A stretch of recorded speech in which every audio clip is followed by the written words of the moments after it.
Bilang pakikiisa sa pagdiriwang ng World Blood Donor Day 2026, nagsagawa ng bloodletting activity ang National Capital Region Police Office sa NCRPO Hinirang Hall, Camp Bagong Diwa sa Taguig City.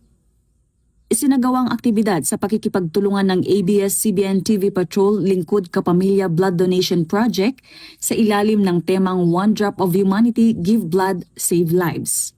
Kung saan dumalo rin bilang guest of honor and speaker si Bernadette Sembrano na nagbigay ng mensahe tungkol sa kahalagahan ng pagkakaisa, malasakit sa kapwa at ang mahalagang papel ng blood donation sa pagliligtas ng buhay.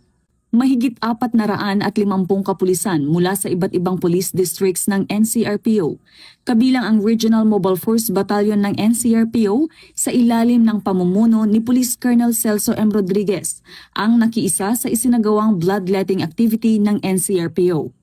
Pinangunahan ni Police Major General Anthony A. Aberin, Regional Director kasama ang kanyang may bahay na si Mrs. Melinda E. Aberin, ang aktibidad bilang pagpapakita ng suporta sa advokasiyang makapagligtas ng buhay sa pamamagitan ng voluntaryong pagdodonate ng dugo. Layunin ng programa na makatulong sa pagpapanatili ng sapat na supply ng dugo para sa mga pasyenteng nangangailangan nito, kasabay ang pagpapalaganap ng kamalayan sa kahalagahan ng blood donation bilang isang makataong gawain.